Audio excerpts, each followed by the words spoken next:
What is up, y'all? It's your boy Winston Wolf. I'm back. I just want to do a quick video. I want to talk about Matrix Resurrections. I woke up at 5 a.m. to watch it because I was sick all day yesterday. Blah blah blah. You don't care. You don't care about me. You don't care if I'm sick. You don't care about my story.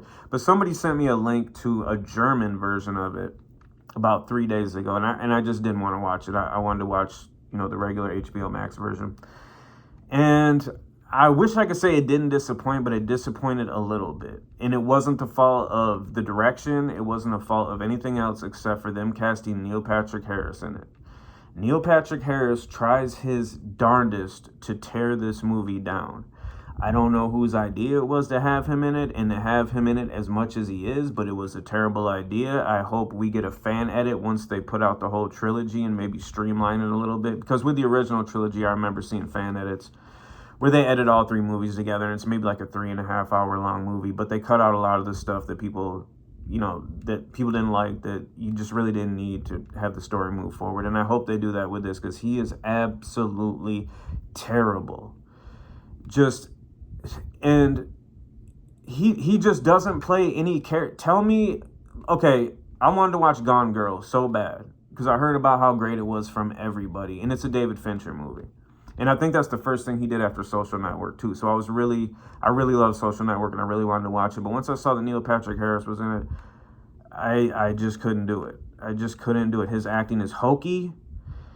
He doesn't try to get into the character that he's playing. He's just playing a version of Neil Patrick Harris. Some people I can deal with that. Like, if it's an action star or what's his name? Danny McBride, if he's doing that, because that's why you're watching it, if he's a big part of it, because you want to see Danny McBride be Danny McBride.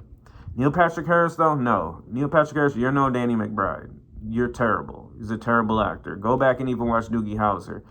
He has that terrible TV theater acting thing going on, which is over the top. And then just the way he's acting in the movie with the confidence and the smarminess, that's not the character. That's him thinking that he's knocking it out of the park, and he's just being one of the best actors there is. No, Neil Patrick Harris, you suck, literally and figuratively. He's terrible. But even worse about him is that he's in the movie, he's popping up here and there.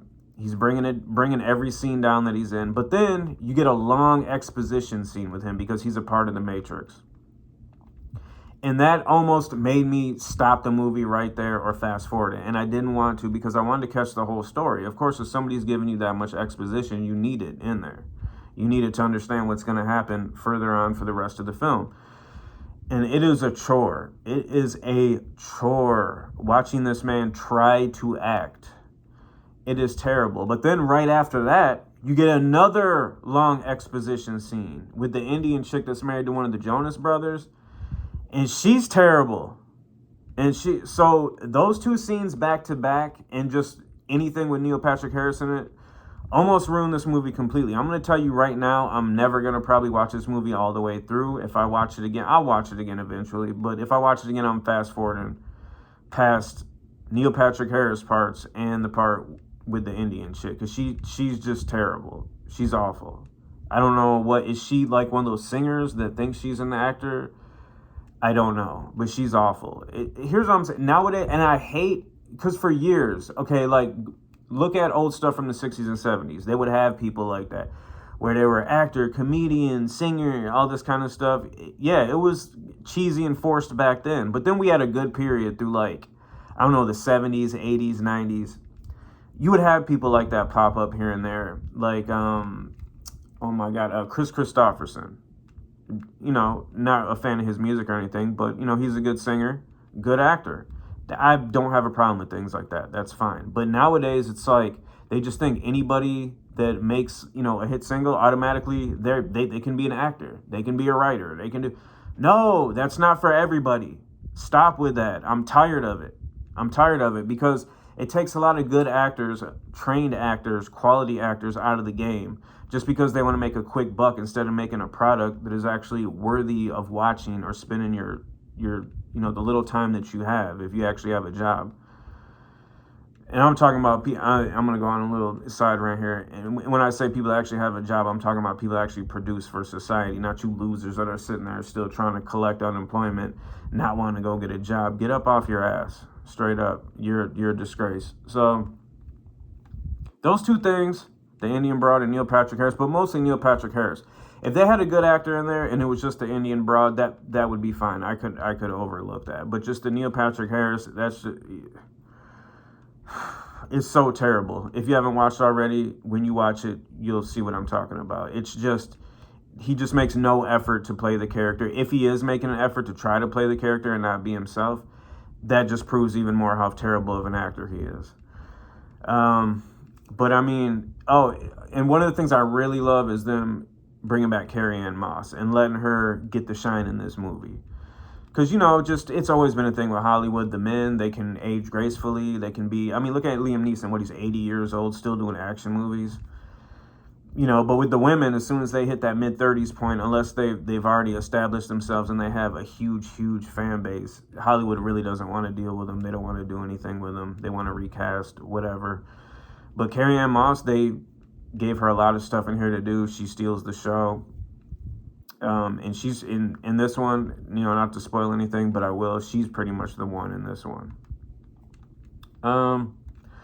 Let's see, what else? Kind of disappointed Larry Fishburne wasn't in it. You get to see him in flashbacks and things like that. But again, you know, the guy that they replaced him with, I wasn't super upset about it. I wasn't super upset. You know, if you're going to keep things going, it's cool to have stuff that you're familiar with and be comfortable with it. But if you're going to move something forward, you got to change some things.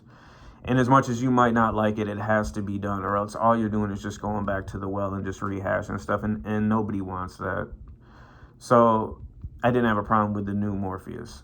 But I did have a problem with the guy that's playing Agent Smith. He is terrible, and it's not Hugo Weaving, and I don't know why Hugo Weaving doesn't come back for these things. And let's see. And the other nitpick I have is it's set up for 2 other movies. And I don't know. I felt like they could have gave you maybe more of a cliffhanger, more of something to hang your hat on, rather than just, you know, the machines are mad again. Tiffany and Neo are back. Or not Tiffany. They call Trinity Tiffany in that. Trinity and Neo are back. The machines are mad. Here we go again. That's kind of how it ends. But with the changes that they made, I'm sure they're not just going to go back to the well and just do the same old thing. There's going to be a catch to it. And let me see if there's anything else I'm missing. I'm sure I'm going to remember something after I'm done doing the video, but I have been sick, been in bed since yesterday. Just got up at 5 a.m. to watch this, and that is my garbage review. This is your boy Winston Wolf. Check out Matrix Resurrections. If you like The Matrix, you will like this, but hopefully you hate Neil Patrick Harris.